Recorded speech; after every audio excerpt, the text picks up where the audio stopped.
Welcome to கோடை சமையல். இன்றைக்கி பார்த்தீங்கன்னா நம்ம ஏபிசி ஜூஸ் செய்ய போகிறோம்.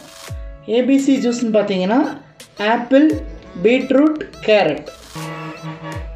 இப்போ இந்த 3 பொருளையும் நம்ம நல்லா தோல் சீவி கட் பண்ணி எடுத்துக்கலாம்.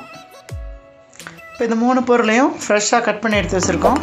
பாருங்கள், ஆப்பிள், பீட்ரூட் மற்றும் கேரட். இதை 3 இப்போ மிக்சிங் பிளெண்டரில் போட்டு நல்லா அரைச்சிக்கலாம். இப்போ இந்த 3 பொருளையும் நம்ம பிளெண்டரில் சேர்த்துக்கலாம்.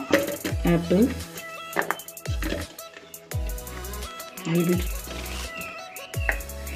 பீட்ரூட் மற்றும் கேரட். இப்போ இதற்கு தேவையான அளவு தண்ணி சேர்த்துக்கலாம்.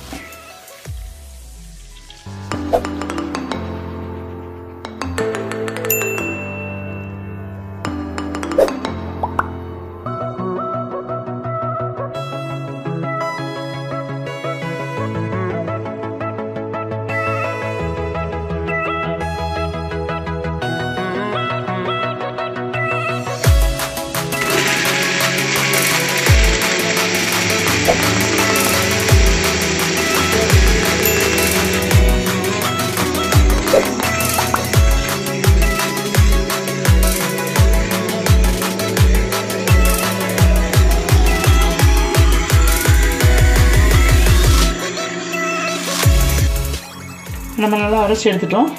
எப்படி வந்திருக்குன்னு பாருங்கள். இதை நம்ம ஸ்ட்ரெயினர் வச்சு ஸ்ட்ரெயின் பண்ணி நம்ம வடிகட்டிக்கலாம். ஓகே ஃப்ரெண்ட்ஸ், இப்போ நம்ம நல்லா ஸ்ட்ரெயின் பண்ணிட்டோம். இதை நம்ம ஒரு ஜூஸருக்கு மாற்றிக்கலாம். இது பார்த்திங்கன்னா ஹெல்த்துக்கு ரொம்ப நல்லது. ஹீமோக்ளோபின் நல்லா அதிகரிக்கும். அதேமாதிரி நம்ம ஸ்கின் நல்லா பளபளப்பாக ஷைனிங்காக வச்சுருக்கோம். நம்மளை என்றைக்குமே இளமையோடு வச்சுருக்கோம். இது பார்த்திங்கன்னா நல்லா டேஸ்டியாக எம்மியாக ஏபிசி ஜூஸ் ரெடி பண்ணிட்டோம். இதில் உங்களுக்கு ஸ்வீட் தேவைப்பட்டால் ஹனி ஆட் பண்ணிக்கலாம், இல்லைன்னா நாட்டு சர்க்கரை யூஸ் பண்ணிக்கலாம். ஹெல்த்துக்கு ரொம்ப நல்லது, நல்லா டேஸ்ட்டாக இருக்கும். எல்லாருமே இது குடிக்கலாம்.